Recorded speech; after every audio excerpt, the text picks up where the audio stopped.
Beberapa waktu lalu, ada yang bertanya mengenai apa perbedaan pembebasan lahan tanah warga dan tanah kas desa. Apakah prosesnya sama ataukah berbeda? Baik, mari kita bahas pertanyaan tersebut supaya warga tahu mengenai perbedaan pembebasan tanah warga dan tanah kas desa, atau warga sering menyebutnya dengan tanah bengkok.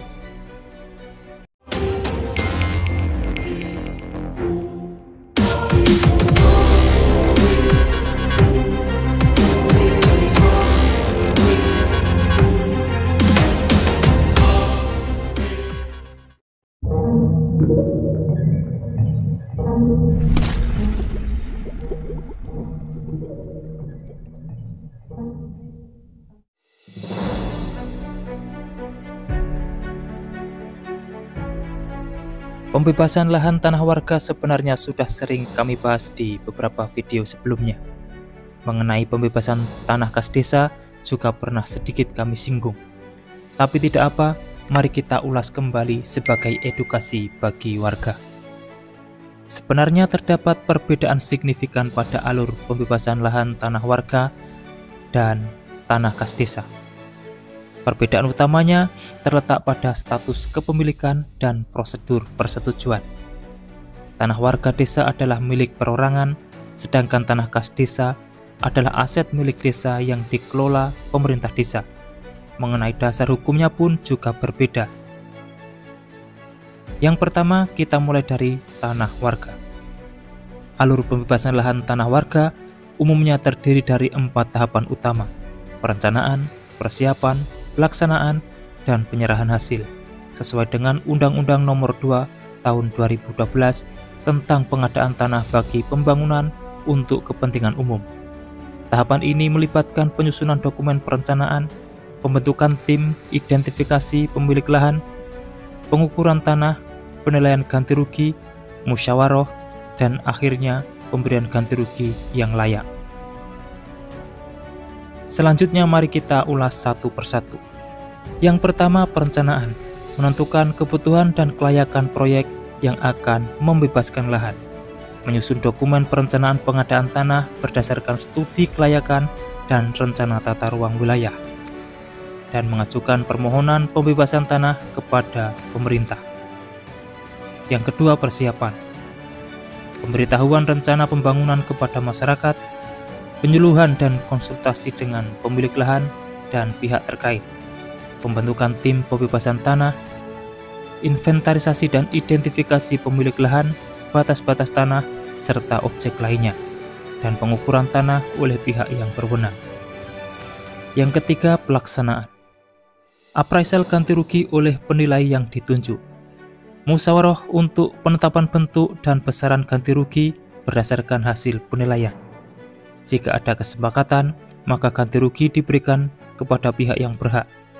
Apabila tidak ada kesepakatan tercapai, pihak yang berhak dapat mengajukan keberatan ke pengadilan negeri untuk memutus ganti rugi. Dan yang keempat, penyerahan hasil. Pihak yang berhak menyerahkan bukti kepemilikan atau penguasaan tanah kepada instansi terkait. Lembaga pertanahan menyerahkan hasil pengadaan tanah kepada instansi yang membutuhkan, dan pemberian ganti rugi dan pelepasan hak atas tanah secara keseluruhan. Sementara itu, alur pembebasan tanah kas desa dimulai dari musyawarah desa atau musdes untuk menyepakati ganti rugi, diikuti dengan pengajuan izin pelepasan hak kepada bupati, lalu gubernur untuk persetujuan akhir. Setelah izin terbit, instansi terkait mengajukan pencairan dana ganti rugi ke lembaga manajemen aset negara, yang kemudian ditransfer ke rekening kas desa. Ganti rugi ini harus diinvestasikan kembali oleh pemerintah desa dan BPD untuk membeli tanah pengganti agar luas tanah kas desa tidak berkurang. Berikut langkah-langkah pembebasan tanah kas desa. Yang pertama, musyawarah desa. Pemerintah desa dan badan permusyawaratan desa melaksanakan musyawarah untuk menyepakati nilai ganti rugi. Proses ini juga membahas perubahan peruntukan tanah kas desa menurut peraturan yang berlaku. Yang kedua, pengajuan izin pelepasan hak. Pemerintah desa mengajukan permohonan izin pelepasan hak kepada bupati. Bupati meneruskan permohonan tersebut ke gubernur untuk mendapatkan persetujuan akhir. Yang ketiga, persetujuan dan pencairan dana. Setelah izin pelepasan dari gubernur terbit, instansi yang memerlukan tanah mengajukan pencairan ganti rugi ke Elma. Jika disetujui, dana ganti rugi akan ditransfer langsung ke rekening kas desa. Yang keempat, investasi ulang tanah. Dana ganti rugi harus dikelola oleh pemerintah desa bersama BPD. Tujuannya adalah untuk mencari dan membeli tanah pengganti agar luas tanah kas desa tetap sama. Poin pentingnya antara lain adalah tanah kas desa tidak boleh diperjualbelikan kecuali untuk kepentingan umum dengan izin yang sesuai. Ganti rugi akan diberikan dalam bentuk uang yang ditransfer ke rekening kas desa. Yang terakhir, pemerintah desa dan BPD bertanggung jawab penuh untuk mengelola dana ganti rugi dan membeli tanah pengganti sesuai dengan peraturan daerah setempat. Pada kesimpulannya, tanah warga bisa langsung dibayar ganti ruginya dalam bentuk uang dan prosesnya sedikit lebih cepat dari tanah kas desa.